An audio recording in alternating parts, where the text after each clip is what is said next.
इंशाल्लाह। राना सनाउल्लाह साहब, ये बड़ी इंटरेस्टिंग डेवलपमेंट्स हैं। दुनिया में पाकिस्तान का स्तर जो है फ़ख्र से बुलंद हुआ है। अरब दुनिया में गर्म जोशी दोबारा पाकिस्तान के लिए पैदा हो गई है, जो पिछले चंद सालों में मुझे लगता था कि हमें देख के सोचते हैं कि ये दोबारा पैसे उधार मांगने आए हैं। मैं एक दफ़ा जनरल बाजवा के साथ, वो बैकग्राउंड हमारा इंटरेक्शन था, तो उन्होंने बिल्कुल ऐसे ही मिलता जुलता कमेंट किया कि वो जाके हम जप्पी वप्पी बड़ी डालते हैं, लेकिन वो सोच रहे होते हैं कि आए हैं ये फिर पैसों की बात करेंगे।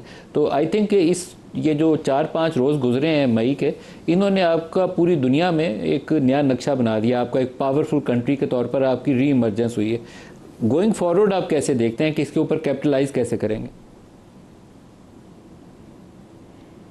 देखिए, इस पे कोई शक नहीं कि पिछले कोई एक दहाई से जो है वो इंडिया और ख़ास तौर पे मोदी साहब इस तरह बिहेव कर रहे थे कि जैसे वो इस खित्ते में जो है वो बिल्कुल चुतराहट है उनकी, और वो इस खित्ते को जो है वो डिक्टेट करेंगे, और वो एक इकोनॉमिक पावर हैं और एक वो अपना जो है मिलिट्री पावर हैं, न्यूक्लियर स्टेट हैं।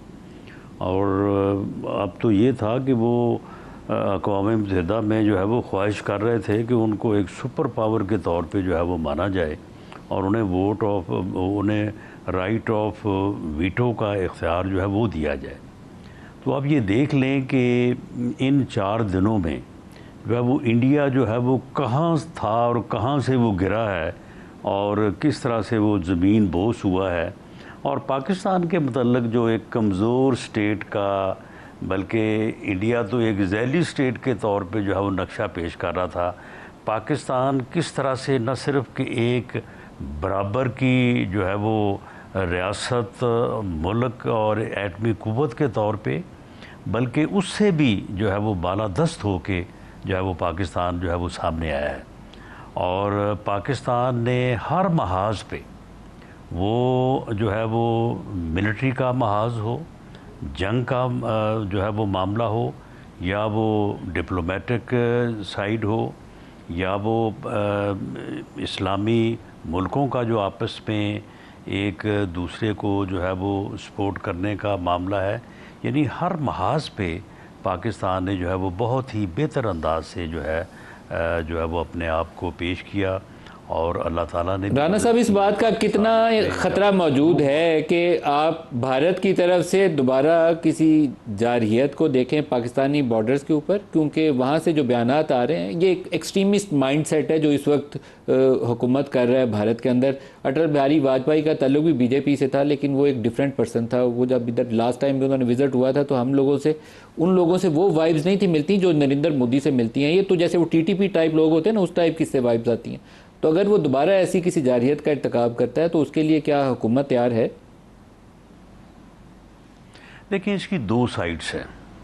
एक तो इसकी जो है वो मिलिट्री साइड है, तो उस साइड पे तो हमारी जो है वो पूरी तैयारी होनी चाहिए, और बिल्कुल इसी तरह से हमारी मुसल्लह अफवाज और सरहदों के मुहाफ़िज़ जो हैं, वो खा फ़ज़ाओं में हों, समुंदर में हों या ज़मीन पे हों, वो इसी तरह तैयार हैं, और इसी तरह वो अलर्ट हैं कि शायद किसी भी लम्हे जो है वो दुश्मन जो है वो इस किस्म की जारहियत का, इस किस्म के कमीनेपन का जो उसने मुज़ाहरा किया 6 और 7 मई को, वो कर सकता है। और ऐसा ही अलर्ट होना चाहिए, ऐसी ही जो है वो तैयारी होनी चाहिए।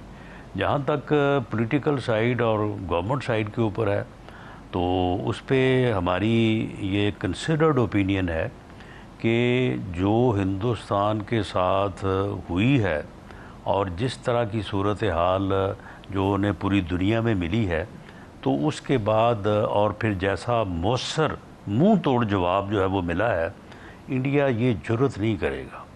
और इस किस्म का कोई जो है वो ख़तरा नहीं है।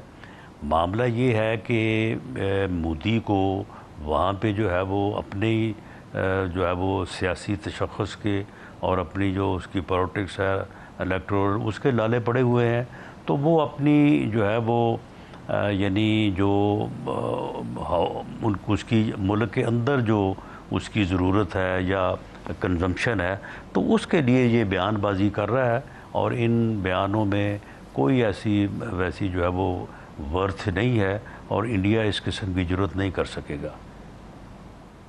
सही है। एक मैं आपको स्टेटमेंट सुनाता हूँ उमैर न्याजी साहब। ये वाले मामलात के ऊपर तो अरशद मलिक साहब ने बहुत अच्छी बातें की हैं, लेकिन एक और बड़ा चैलेंज है जिसमें आप सारे पार्लियामेंटेरियंस का भी रोल है, अरशद मलिक साहब का भी डेफिनेटली उसमें ओपिनियन आना चाहिए। वो ख्वाजा आसिफ साहब ने इब्राहिम अकॉर्ड्स के ऊपर क्या बात की, ज़रा वो पूरा स्टेटमेंट ही दिखा दे। ख्वाजा साहब, वाशिंगटन अपने फॉरेन पॉलिसी इंटरेस्ट के बगैर ये कभी लाइन चेंज नहीं करता। अनकन्वेंशनल सियासत है, और वो खुद भी कहते हैं प्रेसिडेंट यूनाइटेड स्टेट्स। तो मैं समझता हूँ कि इस सिचुएशन से अगर हम इसमें तमाशाई बने और स्पेक्टेटर बने और उसमें प्लेयर ना बने तो उससे बहुत बड़ी गलती होगी। आप प्लेयर बनने जा रहे हैं। प्लेयर हम हैं इस वक्त। सर आप तैयार हैं, इब्राहिम अकॉर्ड्स के ऊपर प्रेशर आएगा तो आप क्या करेंगे? हम अपना इंटरेस्ट वॉच करेंगे। उमैर साहब, ये इसके ऊपर खुल के बात होनी चाहिए, इंगेजमेंट किन टर्म्स के ऊपर, क्योंकि हमारी एक लंबी हिस्ट्री है अमेरिका के साथ इत्तेहादी बनने की और सैंक्शंस लगवाने की। बाद में अभी ये इब्राहिम अकॉर्ड्स वाला भी एक फिनोमेना है जो ट्रंप के पिछले दौर में कई मुस्लिम कंट्रीज़ उससे गुजर चुकी हैं। सऊदी अरेबिया और पाकिस्तान की बारी अब आ रही है।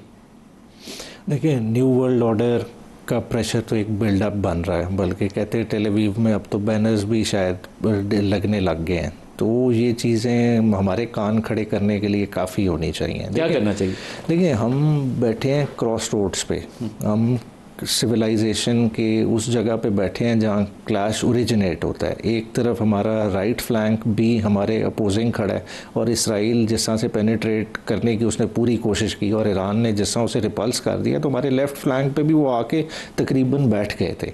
तो हमें बहुत सोच समझ के चलना पड़ेगा, क्योंकि देखें हर अगर फतह भी होती क्या करें, मैं बिल्कुल देखिए अगर वे आउट बताएं ना जिस पे ओपिनियन दी जा सके। फतह भी अगर मिली है इंडिया के साथ, तो उसके साथ रिस्पॉन्सिबिलिटी भी ज़्यादा बढ़ गई है। आपने किया कि मुस्लिम उम्मा की बात की, देखिए अगर सऊदी अरेबिया की आवाम से आपको रिस्पांस मिला है, अगर टर्की की स्ट्रीट्स में सेलिब्रेशन हुई हैं, तो वो क्यों हुई हैं? क्योंकि वो आपको एज ए मुस्लिम रीजन का एक मेन प्लेयर देखते हैं। अगर इंडोनेशिया बहुत खुश हुआ है, अजरबैजान खुश हुआ है, टर्की और सऊदी अरेबिया में बहुत सेलिब्रेशन, और उनकी हुकूमतों ने नहीं, उनकी आवाम ने मनाई है। तो जब इस तरह का सेंटिमेंट उनकी आवाम में हो, तो फिर आप स्टैंड अलोन बेसिस पे फैसला नहीं कर सकते। अगर सऊदी अरेबिया कर ले फिर क्या करें? देखिए, सऊदी अरेबिया कर ले तो वो सऊदी अरेबिया की अपनी पॉलिटिक्स है। पाकिस्तान अगर अपने आप को लिंक करता है, चाहिए या नहीं करना चाहिए? हमें 100% उनके साथ अपने आप को नहीं लिंक करना चाहिए। क्या हमें इब्राहिम अकॉर्ड्स का हिस्सा बनना चाहिए या नहीं बनना चाहिए? हमें नहीं बनना चाहिए, नहीं बनना चाहिए। वाज़ेह पॉलिसी बिल्कुल हमारी वाज़ेह होनी चाहिए, क्योंकि देखें पाकिस्तान, देखें प्रेशर्स जितने भी हों, देखें पाकिस्तान आज भी अगर डिफेंस के लिहाज से देखें, पाकिस्तान ने अपनी मदद आपके तहत या चाइना की मदद से की है। देखें F-16 तो वही तैयारे हैं जिनकी मेंटेनेंस भी आज भी यूएस की जिम्मेदारी है।